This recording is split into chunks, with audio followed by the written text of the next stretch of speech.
What an introduction from the boys. This is the Dressing Gown Diary review show of round one of the 2021 Six Nations and a preview of the second round of games that kicks off today.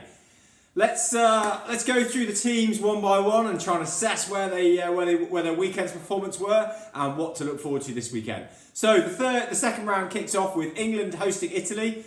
The England performance from last weekend, well, let's just look at some of the crucial things. It was the first win at Twickenham since 1983. England completely devoid of ideas. I talked about in the Dressing Gown Diary whether the lack of game time for the Saracens players would be crucial, and it evidently was so. Billy Vanapola completely off the pace. Jamie George struggling. Elliot Daly not really himself. And Owen Farrell, a shadow of his former self. I'd be very, very concerned if I was in the coaching group of what Owen Farrell is now offering.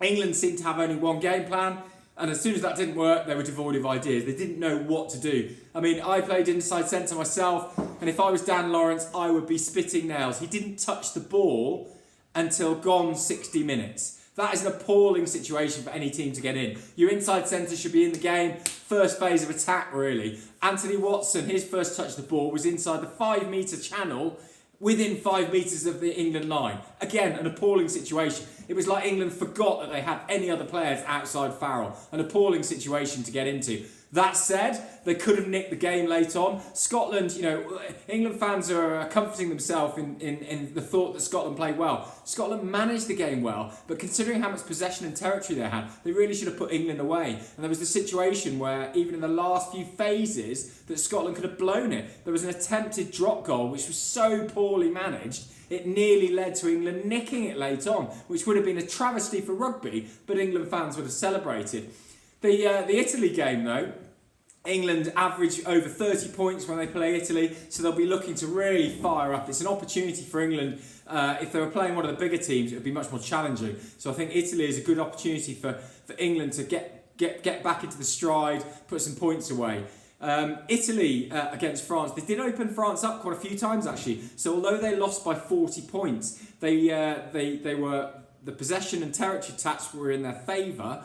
But Italy actually looked quite good in parts. They have a very, very young backline. I think they're an actually improving Italian side who we can perhaps expect a bit more from. Scotland, whoa, any win at Twickenham is an epic win, especially when you've been waiting since '83. It doesn't matter how you get there. Scotland played well in parts, managed the game exceptionally well. Certainly the 10 minutes when Finn Russell was in the bin, he's an idiot for his trip, but they managed the game very, very well during those 10 minutes. The kicking game for Finn Russell was everything a kicking game should be. It was varied. England didn't know where it was coming from and what to do, whether the wingers should drop back, come forward, whether there's going to be little grubbers over the top. So Finn Russell really executed that game plan very well, whereas England, when they were under pressure, just kicked long. Hogg was there waiting for it, gobble it up, thanks very much. So the game management, Gregor Townsend will be very pleased with how they came on. Certainly there were some colossal performances. Hamish Watson, Gray, Hogg, obviously man of the match. Finn Russell played well as well. So it really was a very, very good performance in parts. But the attack was stunted a little bit, which is what I'll come on to with the Wales game now. So it's Scotland broke records as well. They won 4 games in a row for the first time in God knows how long. And they've got the chance today to win 5 games in a row for the first time since 1910. History to be made. Can Scotland do it? Wales, they struggled against the 14 of Ireland for over 60 minutes. It was pretty poor. However, the defence was pretty strong. They were well organised, well structured. And Ireland only scored 1 try, which was a little bit of I suppose it was a bit loose play in how it came about. It was a good finish in the end, but it was against the structure of the play.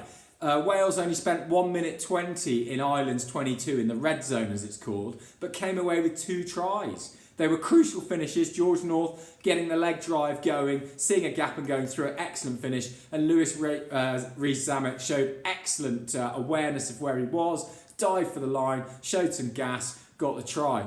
In comparison, Ireland spent a long time. They spent nearly 8 minutes in Wales 22, but only came away with 1 try. So their cutting-edge attack play really wasn't there. So that will raise questions. Wales have lost so many players through injuries now. There are 9 out of the squad that are already cut loose, which is really disappointing. But that said, Wales will grow in confidence from that first win. Scotland will the weight of pressure and history fall heavily on their shoulders. I still think this is going to be a one-score game between each team, and it could swing either way. As a proud Welshman, I obviously hope it goes Wales' way. Moving on to the final game of the weekend on Sunday, Ireland host France.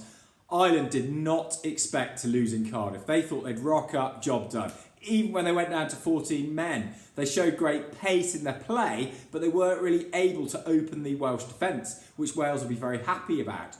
They do need a win. If they lose to France, they're looking at the bottom half of the Six Nations table. At best, it might be worse. France have been on fire. They had many gears to go against Italy. Could have scored when they wanted. Antoine Dupont, another great performance. In the dressing gown diary last week, I predicted a French Grand Slam. I haven't seen anything that's going to change my mind. I think Ireland will really struggle. They need a win, but I'm not sure they've got enough to get up over again a good French side. So those of you that followed Freddie's Flutter last weekend did very well. I predicted Scotland on the handicap. Which of course they came good because they ended up winning at Twickenham. And I'm going to go against England on the handicap again this weekend. So you can get Italy about 36.5. I just fancy that it's going to be a lot tighter. I can't see how England with their current game plan can score a mountain of points. England will win the game, but they won't win it by as many as perhaps the pundits are predicting. Anyway, look, this is the Dressing Gown Diary over now. Enjoy your 6 halves of rugby. And of course, for those that are celebrating Valentine's Day on Sunday, make sure you've made arrangements so you can still squeeze in the Ireland-France game. Over and out.